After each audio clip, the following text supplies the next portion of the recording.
Today on the Home Strategist, I want to challenge one of the most common assumptions home buyers make, and it's one that's quietly driving a lot of bad decisions.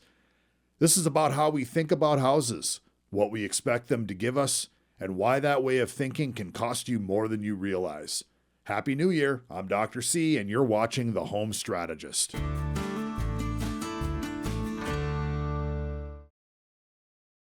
So at the end of this month of January 2026, my wife and I will have been married 25 years. In that time frame, we have owned just over a dozen houses. Most of those we lived in, a few of them we bought strictly for the purpose of flipping them. From that experience, one of the biggest mistakes I think home buyers make is believing that the house is the home. It's just not. A house is just a structure. A home is what you make inside of it. We learned this the hard way because the first house that my wife and I owned, we actually built from scratch with help from a lot of other people. We lived there for 13 years, made a ton of memories there. And after that 13 years, we had the chance to build a new house, but we didn't want to carry two mortgages.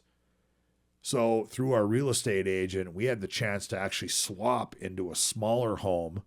So we essentially traded houses with a couple. And we did that strategically to give us someplace to live. The older home that we were swapping into needed some work. But here's the kicker. That older home was built in the 1940s. And honestly, we were pretty nervous about it. So 1997, we built our first house from scratch. Everything was new. It was clean, predictable. There was no weird noises or smells or drafts. And we thought that's what a real home was supposed to feel like. So moving into a 1940s house felt like stepping into the unknown. It felt like stepping into the twilight zone. And we really started to dread it. So what actually made it into a home, what changed wasn't the house, it was us. We established a daily routine. We had meals together in that house. We had conversations. We made memories there. I remember the epic knee hockey games that I played with my boys in the basement of that old 1940s house. And somewhere along the way, it stopped being an old house. And it just became a home. So the big realization that I took from that was that homes are created, they're not purchased. So a house is not a home is what you make it. And anywhere can be a home if the people inside it make it so. So in the end, we lived in that old home while we built our new house. We made improvements to it, and we built equity quickly. We saved a bunch of money over paying rent somewhere.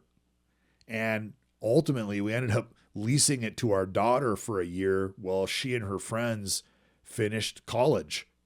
And my wife sold it casually in the break room at work. No drama with a realtor, no listing fees, no commissions, none of that stuff. So it turned out to be a great investment. We made great memories there. We still have stories to tell about living in that old house. And we ended up with zero regrets. That house served us very well. Not because we loved it, but because we used it strategically. So the bottom line is, don't love something that can't love you back. A house doesn't care about you. It won't return loyalty. It won't return emotion or sacrifice. People do. Memories do. The choices that you make do. Buy houses with your head and build homes with your life. Thanks for checking out the Home Strategist. If you appreciated this content, give us a like, drop us a comment, and please subscribe to the channel.